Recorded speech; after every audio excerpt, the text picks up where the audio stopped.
That's the thing that shocks most people. You know, they think of a video game as a few people in their garage, and you say, no, this is 50, 60 people for 3.5 years. Like, what? A lot of people, I think that video games are, you know, purely kids, so it's like a toy. So, you know, why would you put that much effort into something that's a toy? I was the kid. I was writing games when I was, you know, 12, whatever, and the other kids in the block would say, you know, I'm going to play quarterback for the Cowboys, and I'd be like, I'm going to make video games, and everyone's going to play them. Like, you dork. Go back to the chess club. Who's laughing now? Yes, I was in the chess club. So The Elder Scrolls is our role-playing series that we've been doing since 1994, and with each game we have started over and tried to do something very, very new. Each of them we try to, for that generation of hardware and game-playing folks, create what we think is the quintessential role-playing game, and this time we went crazy and looked at doing the game for next-generation consoles and PCs that didn't even exist when we started this project. Alright, so this is her new upstairs. This is her puppy named Dog. She talks to him and she says, no, she's got to practice. She's got things to do. She's got to practice. He has to be good Dog. So she's going to go pick up that bow that's over on the table there. And she's going to take a few shots. Right now, her marksman skill is very low. So she goes and she gets a marksmanship potion. Are they actually drinking potions? How'd you do that? Yeah, she's actually making She drinks a potion. Pause a second. used items. So this is all, wow, this is new to me, so I'm making lists. I've got that on the list as we need a potion or a drinking potion. That. Yeah, it's on there. Okay. Alright, so she drinks that, which increases her marksmanship skill. Now she's Dude, that is brilliant. So she goes and picks up this book over here and starts reading. Dog starts eating. His animations are going to be tweaked, and now he's got all sorts of energy. He's running around. He's running around like an idiot, and she's starting to get annoyed because she's trying to read. She's like, no, mommy's reading, and he goes, huh? Bam! Paralyzed, and falls over. She goes back to reading while the dog twitches helplessly on the ground. Alright, so now she says she's going to go get some sleep. The dog still wants food, though, so he follows her over to the bed. She says, you're a very bad puppy. You're a very bad puppy. And he goes, after kicking a bottle out of him. Awesome. And scene. I think the demo showed a lot of promise, and we just have to go through and polish a lot of small stuff. And you know, the final battle part definitely isn't quite there yet, but I mean, the game systems work. We just need to go back and add that extra fine-tuning, extra scripting that's required for that. So, yeah, no panic yet. You guys are waiting for this panic, and I don't think it's quite going to come. What's at stake here? There are two big focuses for E3. So one is the demo, and we'll go in there, have a big giant plasma screen, and it'll be, you know, me and Todd in there just talking to people about the game and kind of running through the same demo every hour on the hour. And then the second thing would be the trailer. It has to be awesome. It can't miss. It's the most important thing we do because it gets seen by everybody.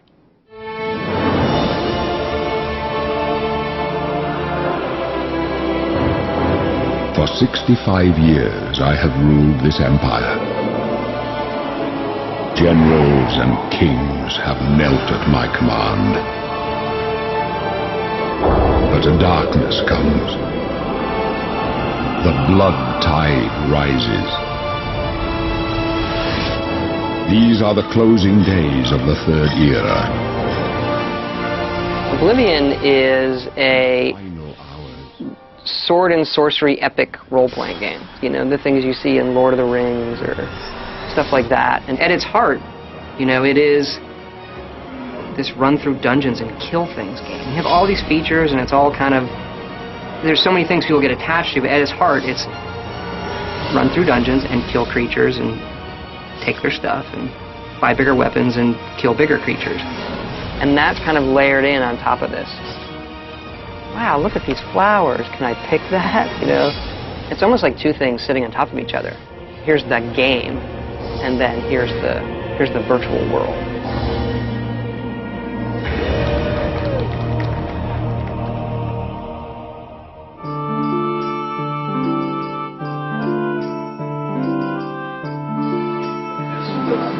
Yeah, so like the tripwire is perfect for like, you want to give the player a chance to avoid it, to feel like they see it, or to use it against the creatures. Again, we'll be liberal with those traps. I'd rather add too many and have people complain and take them out, rather than have That's what I'm thinking right now with loot and creatures.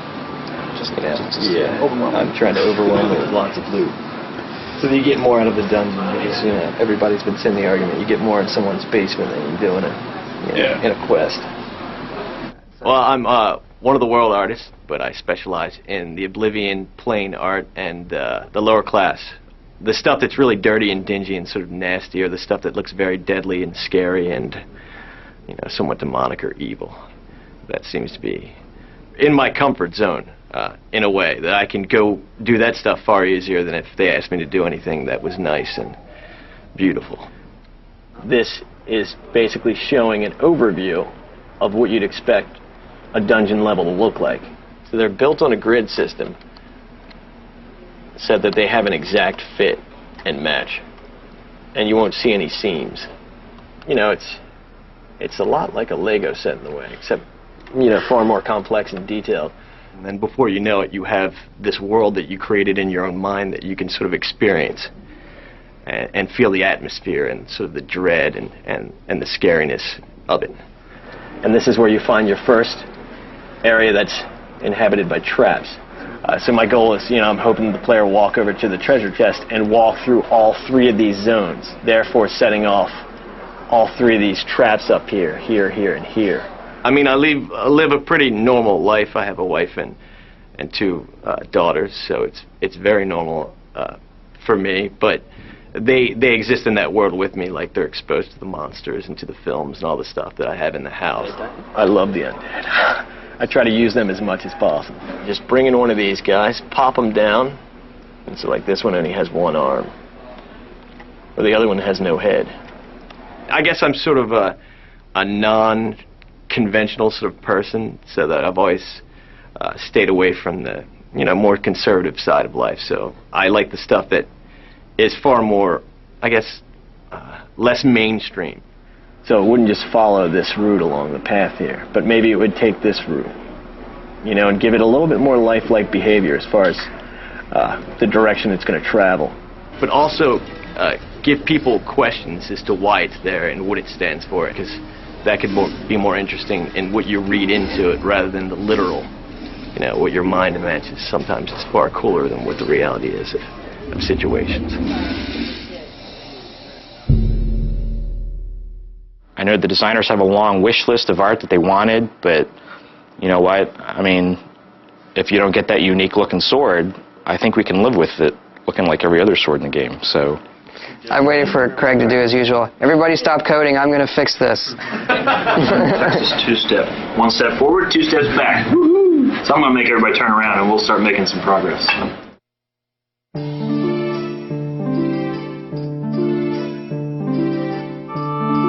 I think the big thing is the AI we have in the game. We designed this system, Radiant AI, that allows the people in the world to react really intelligently, and they sort of have their own goals, so they can look at their environment around them and decide how they want to accomplish them. Our NPCs exist no matter if you're there or not. They're doing what they're supposed to do. You can send a guy off to a dungeon to kill stuff, and you don't have to go with him. You go back to that dungeon, either he'll be dead or the things that he was supposed to kill will be dead. I mean, it will have happened whether you were there or not. Like this guy, I can basically go up to him and say hi to him, and he'll greet me. He'll chat with me. His aggression is like a 5. I'm going to give him a higher aggression. So now he really hates my guts. He tremendously hates my guts. So we're going to move over here, and he's immediately going to go combat with me. The guy behind him is a guard. So he committed a crime by attacking me. So the guard will attack him. These other guys are just trying to stay away. So eventually he figures out the guard is a much dangerous target than I am, because I haven't struck him once. So he'll fight the guard. But the good guard saved me. He kept me from getting killed. One of the initial things we had was we turned it on so the guys could all do their stuff, and some guy went around town, some NPC you couldn't even see, went around town and bought all the armor. So when you went to the stores, there was nothing for you to buy. It's like a ship that's springing all these water leaks, and we're constantly, like, filling them up. Did you realize the player can easily steal a horse, ride it to this guy's place, leave it in his house, and steal all his money when the other guy goes out and tries to ride the horse, and hilarity ensues? When you have something that's powerful, it has a great capacity to be really cool or a great capacity to really make insanity. They're my actors, they're my children, they have to behave properly. When they're not acting right, everyone comes looking to me. So yeah, I talk to them and I have them set up and know what they do. And yeah, it's kind of odd.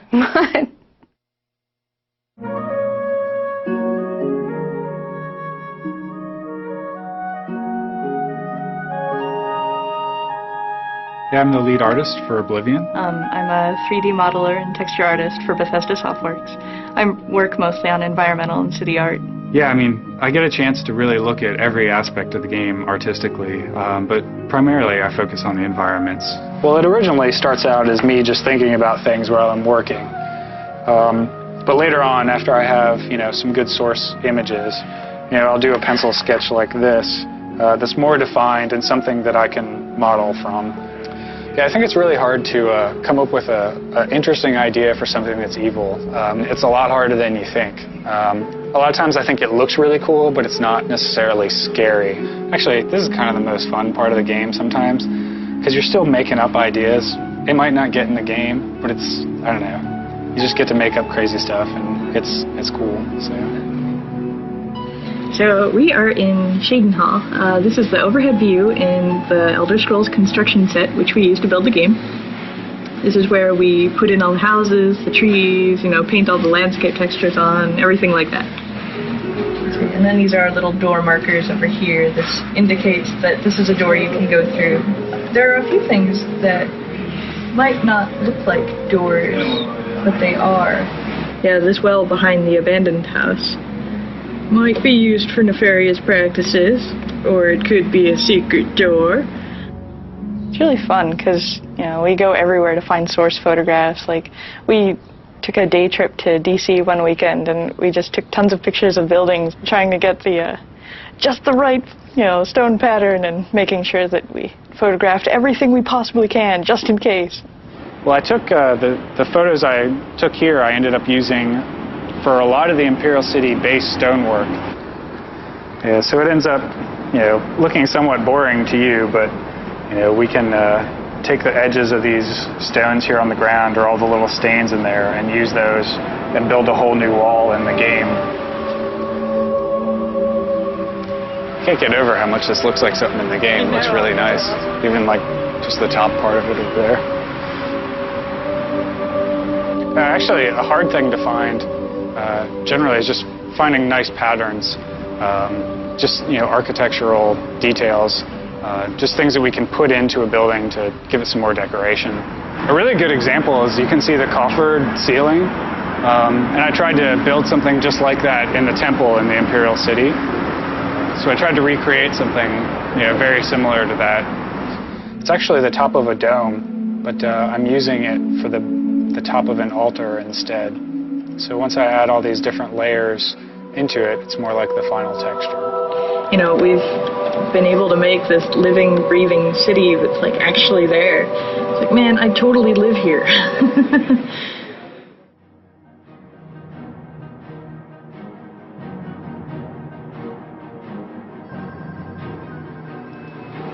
Just type pick idle. Pick idle. What's that supposed to do? Did you actually select the right idle animation in the idle manager? Yes. Click on the camera. We have over 100 bugs and tasks open in the database, and that number fluctuates anywhere from 50, and we've had over 300. Candle fact 01. So essentially, you didn't go ask anybody who made this up? No, it doesn't work. I asked Dawn, and she told me to do this. She's still bluffing. It all ties together. It's all one big bundle of this is the universe, and you touch something here, and it moves something over there. Now, you have duration 1. I have duration 1. In put a duration 0. Well, I used 0 before, but that's the. Well, that would get rid of the problem you think you're having. And he did nothing. See, I mock you. What's his energy? Oh, that's high. Set it to high. Low energy idle war. Oh. No, he didn't do it. He just finished it. that could well be a bug. If you run through the demo now and see the lightning effect, the fireball effect in the bookstore is messed up. But if you don't see the lightning effect, it's fine. So basically, for this next week or two, you know, you guys are really going to have to talk to each other. You're going to have to be really, really smart about stuff that you put in the game, stuff that you update. If you see anything broken, you have to speak up. Do not assume that QA is going to catch it, that I'm going to catch it, or someone else is going to catch it. If it says E3, it needs to be done that day. And if you look at it and it can't be done that day, talk to somebody about it. Because we need to sort of slot these things and make sure it's all done over the next week. We've seen it, it's there. We just sort of have to, you know, get some of the mess out of the way and let it shine through. But we've done it before, we can do it again. So, let's do it. I'm the basically the chief deficiency inspector. So if there's any problems, you know, I'm the one in there finding them. Primarily, I'm looking for crashes. Anything at this point specifically that's going to make the demo look incomplete. Like, the worst thing that could possibly happen is for it to crash while we're showing it to people. Oh, there it is. You see that? How'd you do that? Hey, Chris. It's that power attack thing where you get stuck. Can I kill every creature in the game? Can I soul trap every creature in the game? Can I click every button in the game? Can I exit the game from everywhere in the game? If I save the game this way, does anything get messed up? If I go here and save, does anything get messed up? I think we should throw a fireball here, but that's up to you. Because I think it was... No?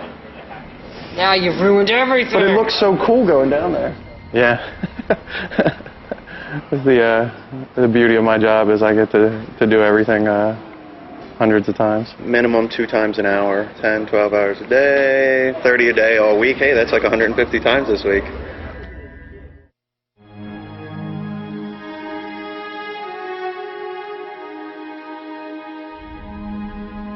My name's Christiana Meister. I'm the lead character animator. I basically take care of all of the characters, creatures, and that sort of thing.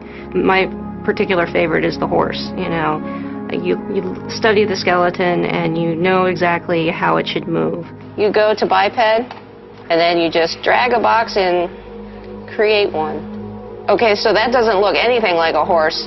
You have to then create the structure by scaling the bones, rotating them. I mean, it looks really crazy right now, but you start off with your base skin and try to match up your skeleton with that. Now you can see here what I've done is put movement throughout the entire leg, but that doesn't react with the rest of the body. So then what you need to do is make sure that the rest of the body reacts to that movement, because it does in real life. If you move her head, you see the hind end actually moves. Everything's connected. You know, there's not one joint that you can just move independently, really. And here's a horse that I can get up and ride. I have to get with the character animator on this riding animation. It looks uncomfortable to me. There's always work to be done. Yeah, I'm always, you know, watching her move, and it also helps to, when I ride, I can feel what's going on. So feeling is a good part of animating as well, because you think about your body position and everything else while you're riding. I don't know, people are not my forte, really.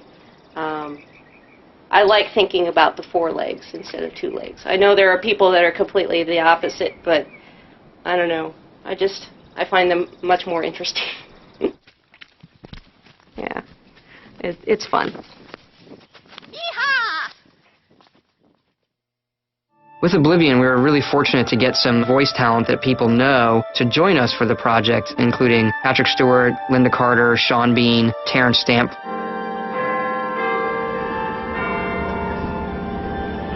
I'm always anxious about getting her late. God, I missed this. I tried to get on an earlier flight. We got to the airport early, but they wouldn't let me on it. Superman 1 and 2, kind of my formative years, when I was 6 or 7. Terrence Stamp is General Zod, and he has a great line in Superman 2 where he gets Superman to kneel, and son of Jor-El, kneel before Zod. My brother would always do that, but change Zod to Todd. It's just over the years one of those things, for 20-some years, just keeps going, and now I'm going to meet him, and if I can get him to record it, send it to my brother, that'd be great. As for the rest, the weak shall be winnowed, the timid shall be cast down, the mighty shall tremble at my feet and pray for pardon. Your reward, brothers and sisters, the time of cleansing draws nigh. Weakness will be purged from the world, and mortal and immortal alike purified in the refiner's fire. That gave me goosebumps. Terrence Stamp plays kind of he's the bad guy. Somebody who comes from a different line of kings, who wants to make this world his own. So he's kind of a priest. He's not a cackling maniac. We like to have our bad guys be a little grayer. We want that moment where the player goes like, maybe he's right. You think I mock you? Not at all. In your coming, I hear the footsteps of fate. You'll tell me if I'm overdoing it, won't you? Yeah. Impossible. It's impossible to overdo it.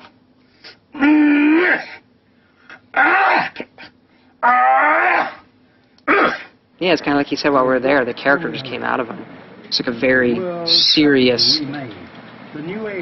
voice. You know the guy at the other end of that is serious, But if a god can die, how does his heart survive? Good. When we wrote this role, I called them and I said, they're like, well, who do you want for this role? And they'd give me a list. And I said, no, I gotta have Terrence Stamp. Oh, I how don't know if wonderful. I don't know if he's done a game. I said, I think Yeah. he has, but I think he's... No, I mean I wasn't unnerved, but when I got the FedEx last night with the script, and I looked at it and I thought, wow, I just don't know. I hope there's somebody there to tell me where to go, because I just had I didn't know like the area of it, like I didn't know the area of performance, Right. So I look forward to showing it to them and having them, I've never seen myself in that light. Just how well we can lip sync and put other characters on the screen. Kneel before Todd. You got to put that in. Smile when you ask questions like Thanks. Thanks, John. Gentlemen, wonderful. So this is my pal Terrence Stamp. He's never done a video game before or any type of voiceover, and he was really, really excited to do it. He was really, really into it. He was literally like when we were recording him, leaping around doing the combat stuff so much that they couldn't record him. He was moving away from the microphone, I've heard rumors about the With Linda, she played the Nord females in Morrowind, and she came back for Oblivion to do the Nord females again. I played the Nord women, the Nords, and they are, I guess, a Viking-like race, and the women are fantastic warriors and very self-confident. Her voice and who she is fits perfectly with that role. I'd stay inside the city walls if I were you. There's no telling what's going to come out of that gate. Of course, the next guy is my wife and I with Patrick Stewart, who's equally as good. Ken had written a bunch of notes for Patrick Stewart on the character, very, very long, referencing things Stewart had done before. I thought was embarrassingly long, actually.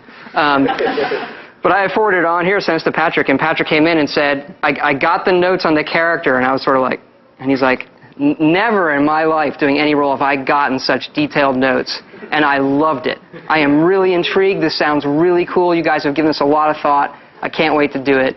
You want to hear something really cool? What? You need to go over to Mark Lampert's office right now. Okay. Is Ken still here? I don't know. I've been waiting. Just imagine the best it could be. It's even better than that.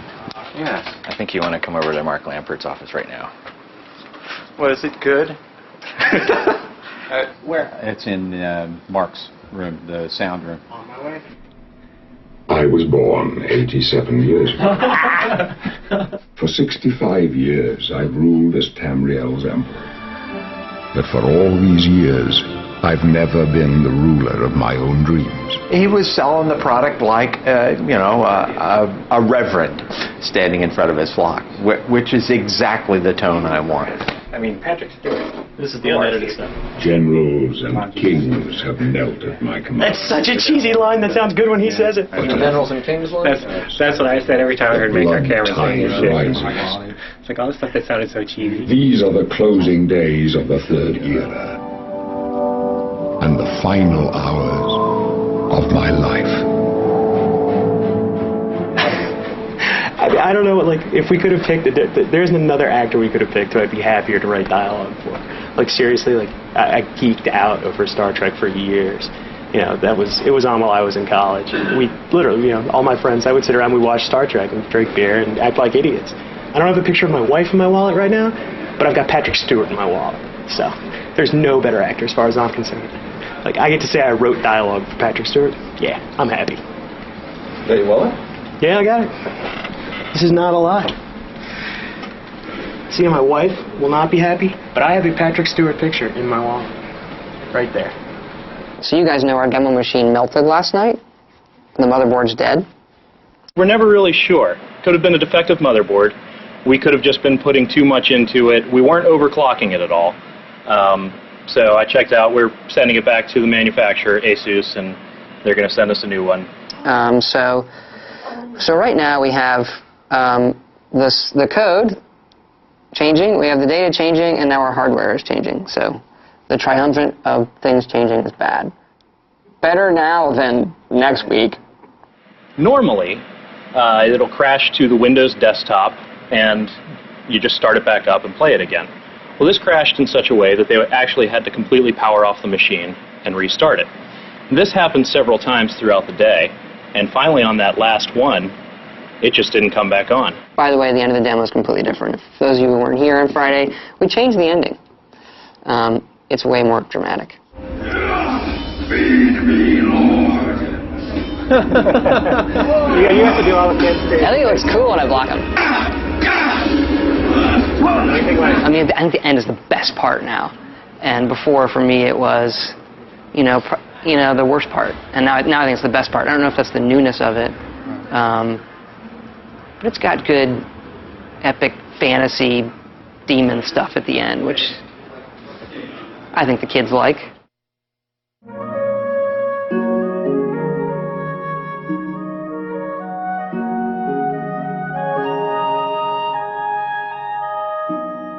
Yeah, the Force stuff for us has always been the kind of rendering-wise the craziest thing that we're trying to do, and the thing that also has the biggest visual impact of the game. People see it, wow, I've never seen that before.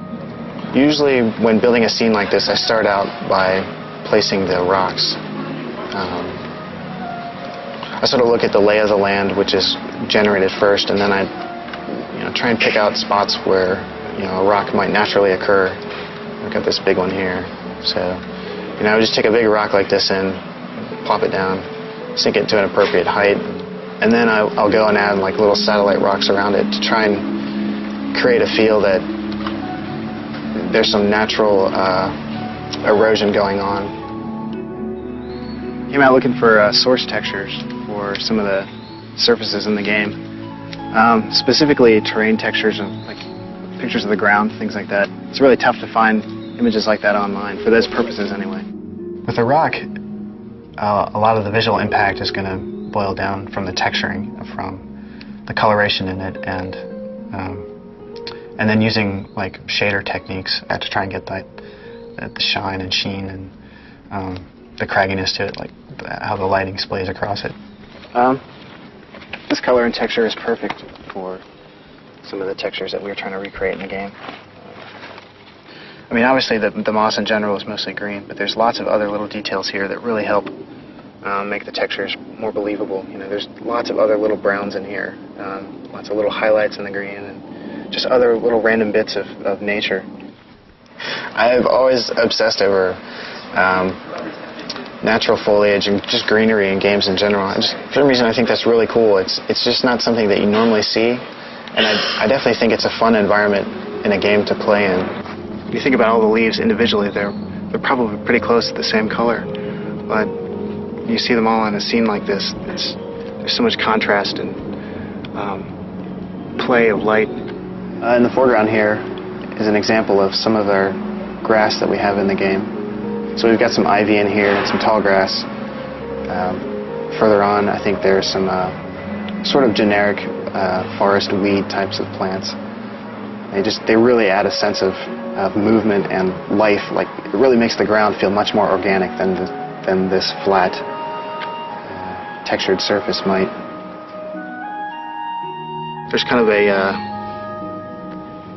quiet solitude about it, where there may be lots of cool and interesting things going on within the game, but you can sort of know that it's in its own little pocket, so to speak. It's kind of isolated from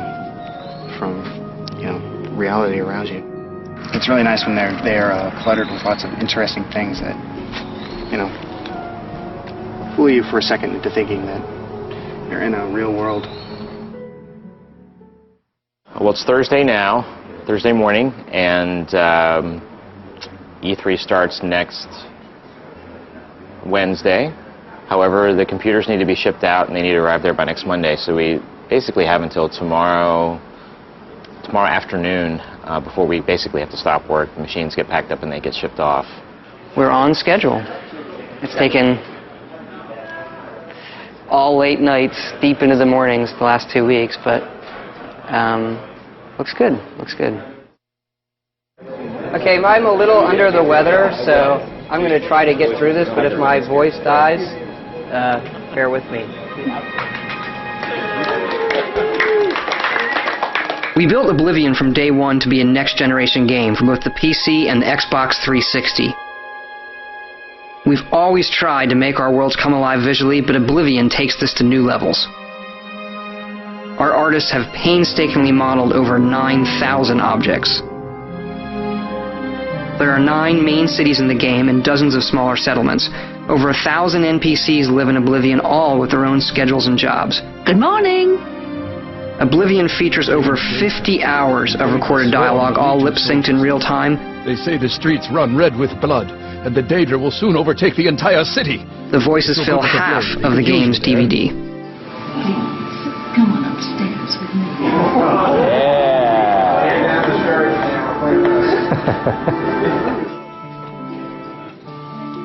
I don't know what kind of titanium alloy packing stuff they've got, but whatever it is, I just hope it can take a push out of a plane at 30,000 feet. He did it!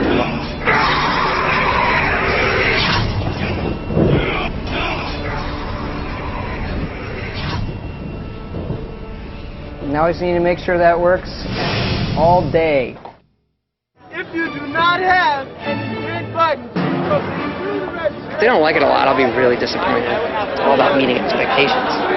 It could still be like one of the best games there, but if it doesn't meet their expectations...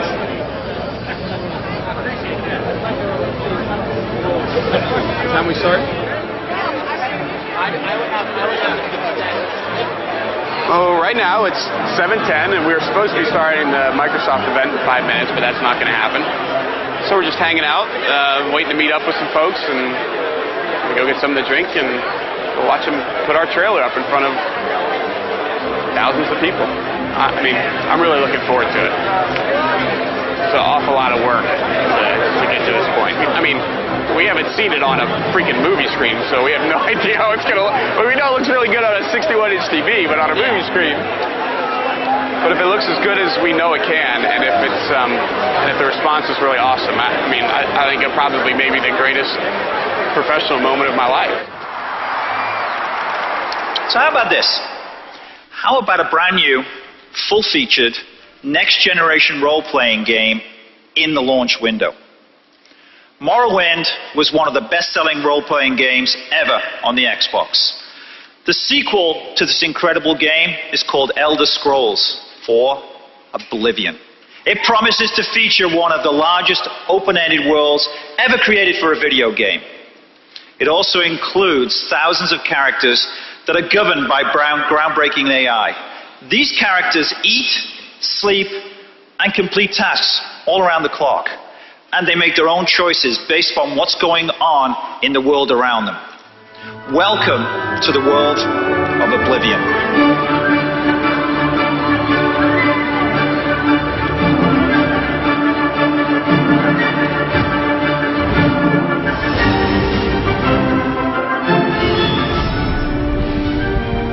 Hi, I'm Todd Howard of Bethesda Softworks, and welcome to our presentation of the Elder Scrolls IV Oblivion.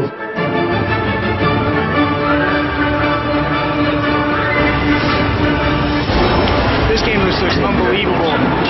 It actually has trees, unlike Bardenfall. The whole first level of the game is a prison break. And through your actions, it really determines what kind of character you'll be. I mean, sometimes I worry that games are going to get so realistic looking that I won't want to play in them because they're too real, and then I might as well just be at home.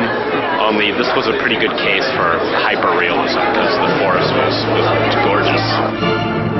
Unbelievable. It's easily the most impressive game that we've seen at E3. It's like with the radiant AI thing. Yeah. That's always one of my big issues with RPGs is the NPC characters are kind of boring. Like they're just there and you talk to them and they're kind of just like this clunky way of getting information. But it's so much more entertaining to watch like somebody flame their dog.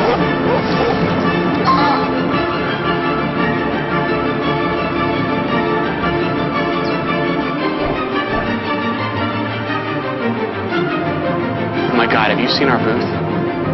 It's off the hook. Fans of the series, they're going to go nuts. They're going to love it. Morrowind changed my life. I don't know about that. Maybe it didn't change my life. Put in It definitely took away a lot of my hours.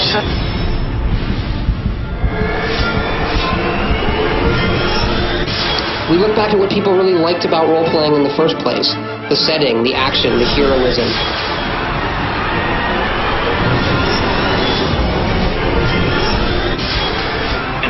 When that guy came, I don't know if you've seen it or not, but when the guy came out of that Oblivion portal, that was cool. He was so cool.